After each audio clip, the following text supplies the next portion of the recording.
Who here remembers Trinity 7? No one? Well, that makes sense. It has been 8 years since it came out, and it's not really rated well. So, I'm going to try something I haven't done before.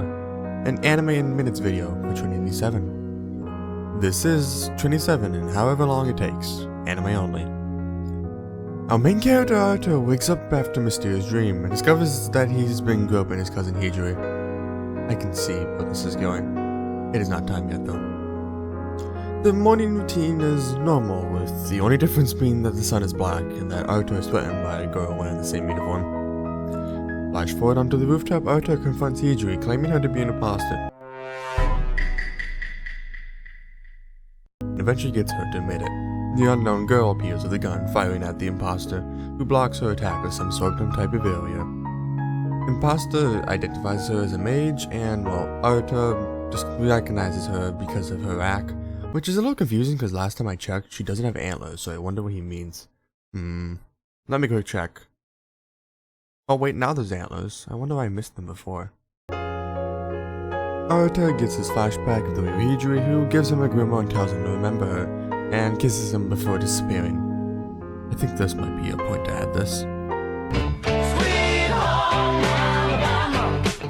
Lilith gives Arthur two choices, either live or die, so he chooses a third option of becoming a mage. After his questioning interview and having it exposed that he's a Demon Lord's candidate, Arthur meets the headmaster, which the conversation can be summarized as make the Trinity 7 his personal harem. Bath time, and of course he finds a naked girl in there, who is one of the 7. Also Lilith is as well. Arthur gets stared at, learns about how magic works, and somehow we get to the point where he's stuck in a room with 3 girls who need to use the restroom. They get out, learn that the Hijiri lookalike, Erin, was the one who made the barrier, and then she removes the seal in Arthur's power, and he goes wild creating another breakdown for Mamana, until he's turned into nothing, through the work of Akiko and Mira, 2 more of the Trinity 7. Even with no signs of his magic, the breakdown still continues, and we see that a girl named Yuri brought Arthur into her world before he was killed. Students are disappearing left and right, while Arthur is giving lessons on the different themma, giving him the clue he needed to figure it out on his own. And after being sent back and connecting to the Suburbia archive, using his magic to control the breakdown and all magic near, and well, he stops it, but also strips the girls of their clothing. The rest of the episode is a beach, which will just give you a little bit of fan service, and I'm not even going to cover that. The only important part about that is the fact that Arthur is able to copy anyone's types of magic, as long as it's written in his own. However long later, another breakdown happens, with those who have weak magic are put to sleep, instead of Arthur's where they disappear. The headmaster sends them to deal with the real body of Yuri, who is the cause of the breakdown. Due to Yuri being the second strongest in the school, 1 step below the headmaster, if she is not stopped, the entire world could be put to sleep. They eventually arrive, and after Arthur is able to stabilize his gun magic, they manage to defeat Dragon Yuri. Yes, somehow she turned into a dragon. A day later, and Arthur awakens to 2 naked girls sleeping next to him. And, well, we skip through the whole gym class stuff. The school has some ghosts, but later on is revealed to be Celine's elder sister, or twin, after she pulled the Trinity and Arthur into the Eternal Library. A final member of the 7 is revealed, and she gains a Demon Lord's element, granting her the title of a Demon Lord candidate. Lise, the name of the person, has become stronger, having taken her sister's magic and well knocks away Akiko and Levi, kissing Arthur and stealing his magic as well. Though, of course, when one obtains a lot of magic through an abnormal means, it goes wild and they need time to adjust to it, so a temporary victory for Team Arthur. Returning to the academy, Mira and Akiko train Arthur in order for him to defeat Lise. A mage's themma is the opposite of the personality, so it's implied that Lise wasn't going to sit around and wait. Guess what, they were correct. She sends demons throughout the school and draining the students' magic power until her headmaster comes in and stops it. The battle between the two isn't much. After seeing the headmaster's grimoire she's writing, still gets past him because he's a total pervert. Really pathetic for a paladin class mage.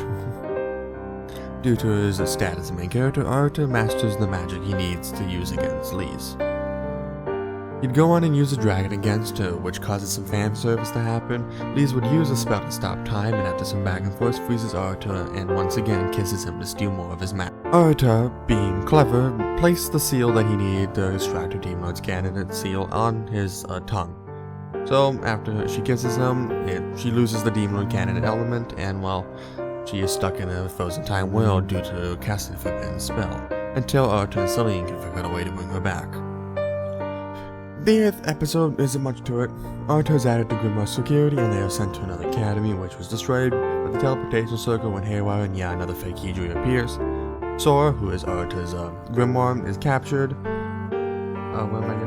by the enemy, and well, Mira and Naruto have heart-to-heart until they encounter fake Hijui once again. He proceeds to attempt to kill both Mira and Sora, and while watching his friends' lives might be ended in front of him, Naruto's personality goes dark and a dark aura forms around him. The Demon Lord Astral Trinity, a being who lived within Naruto, awakens. Astral would go on to attempt to destroy the fake world, but is suppressed by Mira to some odd reason, and Naruto would regain conscience after that. Naruto gains Ila, who is that fake Hijui, as another Grimoire, and they leave the false world. And well, after some resting, Naruto would wake up to the real Hijui, and have a happy reunion until she must complete a mission, which is killing Naruto. Hijui becomes a demon and a Trinity, casts a spell which is stopped by Eren, and they learn that the academy is under attack. So yeah, they would head over there. And this is the beautiful part, because the fandom no longer has anything for the summaries of episode 11-12. So I get to make up my own brief explanation. Another demon Lord cannon appears, but is pushed back until Hijui appears as well, and Naruto with the rest of the Trinity get ready for battle, which of course they would win. Hijui would go on and explains that in the world of the void she witnessed the world be destroyed over and over by Astral Trinity and his 7. Not wanting the world to use Naruto, vowed to do something about it. She then turned into a Demon Lord's element, and I can't remember the rest. This was 27 in what, 7 minutes? I'm just gonna go now, and I have no idea if I'm gonna do another one of these. That's the fun button.